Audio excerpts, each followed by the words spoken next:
This is Matthew Shack, and you're listening to The Flow Sports Radio Show. Well, it looks like the Cleveland Cavaliers do have a pulse. And they come back and they do a Golden State Warrior on the Golden State Warriors with a 120-90 shellacking of GSW. Now, we're going to start this show off by making something very clear here. When you're listening to the Flow Sports Radio Show, you're not listening to Matthew Shack, theflowonline.com, and every other affiliate that we are part of, talking from a fan perspective. You're not going to hear any type of, how should I say? You're not going to hear no groupie stuff. Okay? We don't do the groupie thing, man. We ain't yes men around here. Okay? I don't have no PM or DM standing over me telling me what I need to say. I'm going to say what I want to say, how I say it. With that being said, the Warriors got their behinds smashed on tonight. And that's it. That's all in regards to that. Because I think that it's very apparent that people just don't like LeBron James and the Cleveland Cavaliers, because when they do bad, everybody has something to say. Everybody has a critique. Everybody turns into Marv Albert. Everybody turns into Charles and Kenny Smith and Shaq and Ernie and all them on TNT. But let LeBron James do what he did tonight. Let him show that he's still the king as of today.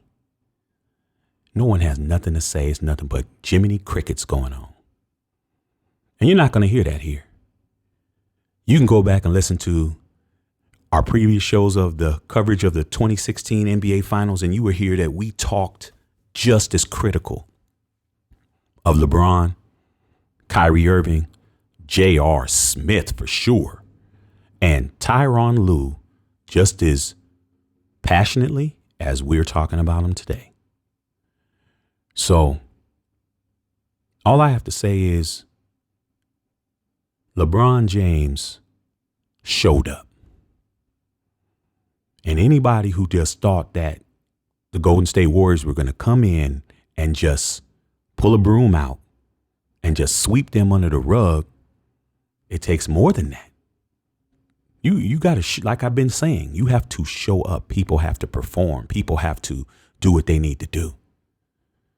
So I'm a little disappointed because I was so sure that everybody knew what they was talking about.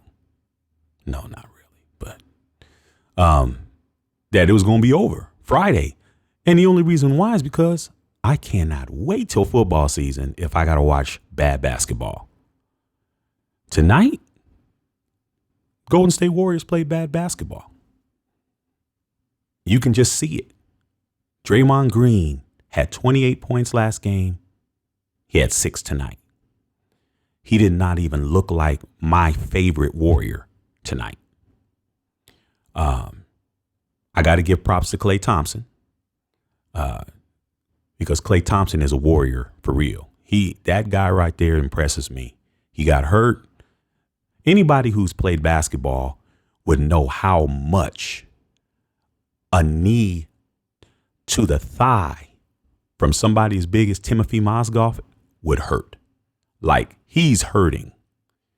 He went right back in the locker room, got it taped up, came back out, and as soon as he got the ball, he put it through the hole for a three-pointer.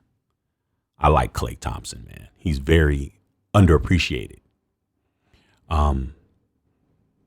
But once again, Golden State's bench saved their butts tonight. You know, Harrison Barnes got busy. Joe Lacob, you better try to figure out how to sign Harrison Barnes, because I know for a fact there's at least 31 teams that can put him in a starting lineup. That's real talk. The boy got skills.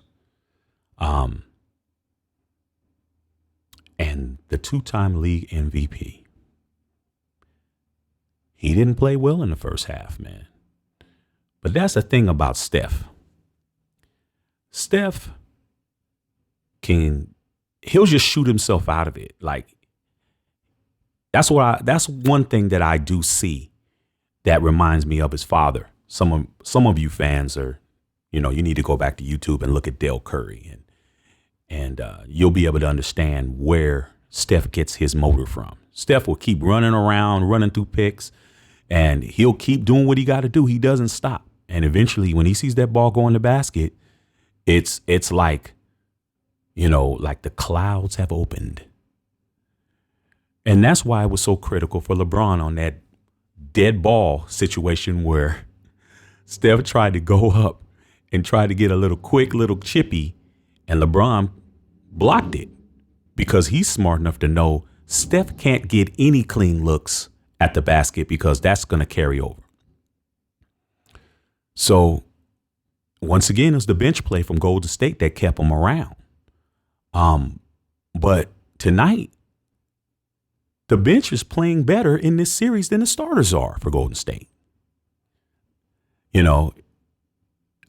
Unless you're just a blithering idiot, it would make sense for you to start the second team, but it would take a blithering idiot to even admit that that's the truth to do, because you're not going to do that, because you're not going to have Steph and Clay and Draymond. But as far as the numbers are concerned, if you're a statistician, that's what you're going to say. The second team should be starting.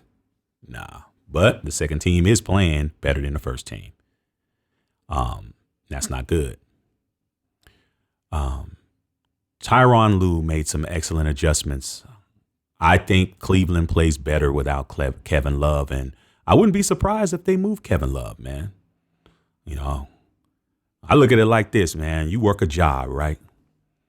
And you make, let's say you make $5,000 a month, but $1,200 of it, you just throw it out the window. After a while, you're going to be like, man, that $1,200, man, I ain't feeling that. I ain't talking about taxes. I'm talking about your take home pay is five G's, 5 racks, and 1,200 of it is just being wasted. You're going to be like, you know what, man, I got to figure out what I need to do to keep this 1,200.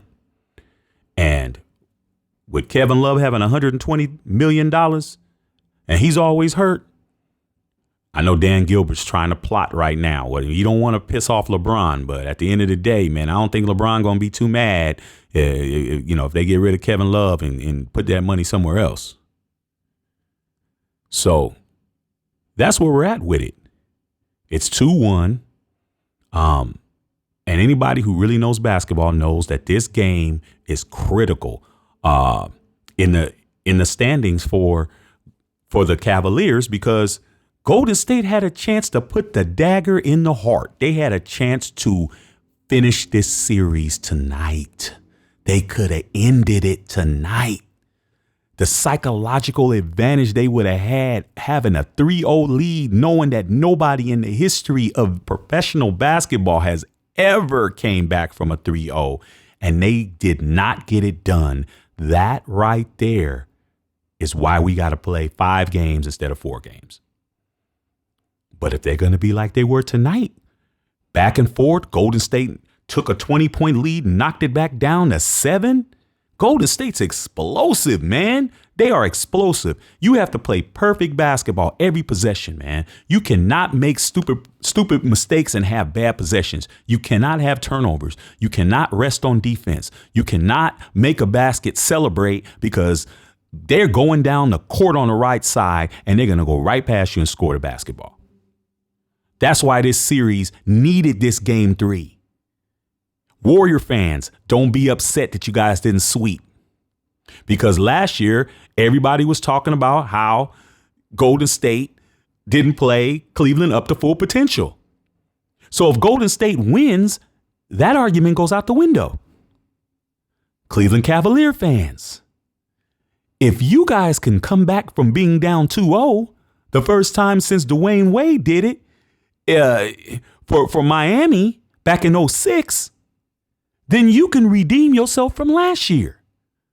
This is what we need as basketball fans. We need competitive play. And we got it tonight. So, it's King James night tonight. No, you LeBron haters don't like that, man. But you got to give it to him. If you really are real about it and you're 100% on point, you got to give him his props tonight. Because if it was Steph, everybody would be running around saying Steph is done to dethrone LeBron. So, goes both ways, fellas, ladies. Good game. So, we're going to see what happens on Friday. Nobody's lost at home yet.